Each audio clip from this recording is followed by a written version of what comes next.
ম্যাচের আগেই ফলাফল ফাঁস। কে জিতবে 14তম ম্যাচে? গুজরাট নাকি বেঙ্গালোর?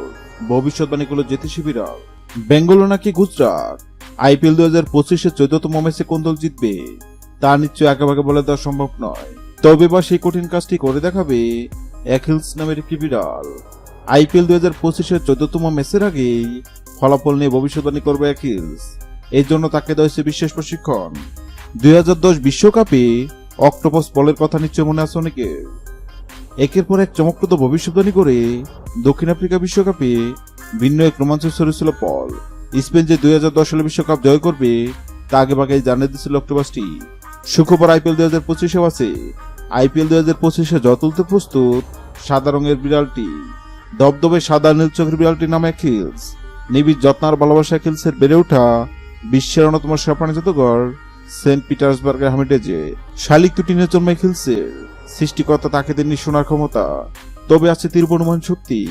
তা দিয়ে চমক দেখাতে চায় বিড়ালটি। কিন্তু কিভাবে? আইপিএল 2025-এর 14তম ম্যাচ চলাকালীন অ্যাকিলসের সামনে 2 পাত্রে খাবার রাখা হবে। পাত্রের সঙ্গে লাগিয়ে রাখা হবে 2 দেশের পতাকা। অ্যাকিলস যে পাত্রে খাবার খাবে বোঝা যাবে সেদিন ওই ম্যাচে বিজয়ী হবে পাত্রের সঙ্গে রাখা যে দেশের পতাকা আছে দেশটি। গত 22 মার্চ শুরু হয়েছে আইপিএল 2025। আইপিএল 2025-এর 14তম ম্যাচে বেঙ্গালোর নাকি গুজরাট কোন দল জিতবে? সেক্ষেত্রে অ্যাকিলস নামক বিড়ালের সামনে বেঙ্গল ও গুজরাট নামক 2 পাত্রে খাবার রাখা হয়।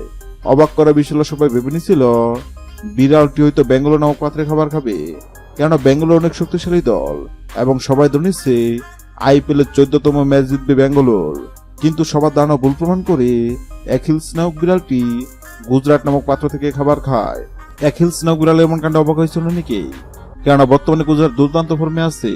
এবার দেখার পালা অ্যাকিলস নামক বিড়ালের ভবিষ্যৎবাণী সত্য হয় কিনা। হ্যালো বন্ধুরা, আপনাদেরকে মনে হয় আইপিএল 2025-এর 14তম ম্যাচে বেঙ্গালোর নাকি গুজরাট কোন দল জিতবে? অবশ্যই কমেন্ট করে জানাবেন। ভিডিওটি ভালো লাগলে লাইক দিবেন এবং সাবস্ক্রাইব করে আমাদের চ্যানেলের সঙ্গে থাকবেন। ভিডিওটি দেখার জন্য আপনাকে অসংখ্য ধন্যবাদ।